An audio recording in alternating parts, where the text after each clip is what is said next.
2,000ची लाच घेताना शिरोळ भूमी अभिलेख कार्यालयातील निमतानदार एसीबीच्या जाळ्यात। वारस व फेरफार नोंदणी करून देण्यासाठी 2,000 रुपयांची लाच स्वीकारणाऱ्या उपअधीक्षक भूमी अभिलेख कार्यालय शिरोळ येथील निमतानदाराला लाचलुचपत प्रतिबंधक विभागाच्या पथकाने रंगेहात पकडल्याने महसूल विभागात मोठी खळबळ उडाली आहे। या कारवाईमुळे सरकारी कार्यालयातील लाचखोरी विरोधात एसीबीने पुन्हा एकदा कठोर भूमिका घेतल्याचं स्पष्ट झालंय। मुलींसाठी सर्व स्वतंत्र सुविधा असणारी एकमेव अकॅडमी म्हणजे राजर्षी शाहू करिअर प्रबोधिनी। ग्राउंड सराव, लेखी परीक्षेचा सराव, अभ्यासिका आणि ग्रंथालय यासोबतच प्रभावी अनुभवी मार्गदर्शन। राजर्षी शाहू करिअर प्रबोधिनी। आम्ही जपतोय मुलींच्या उत्कृष्ट निकालांची उत्कृष्ट परंपरा।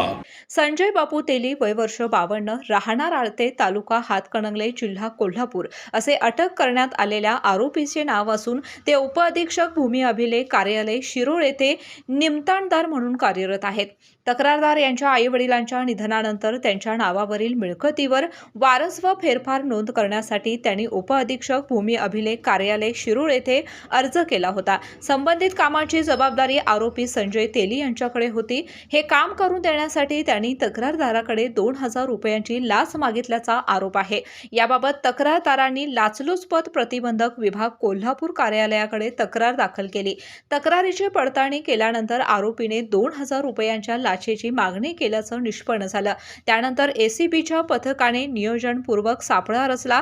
पंचसाक्षीदारांच्या उपस्थितीत तक्रारदाराकडून 2,000 रुपयांची लाच स्वीकारताना संजय तेली यांना रंगेहात पकडण्यात आले। या कारवाईनंतर आरोपी विरुद्ध शिरोळ पोलीस ठाण्यात भ्रष्टाचार प्रतिबंधक कायद्यान्वये गुन्हा दाखल करण्याची प्रक्रिया सुरू असून पुढील तपास एसीबीकडून करण्यात येत आहे।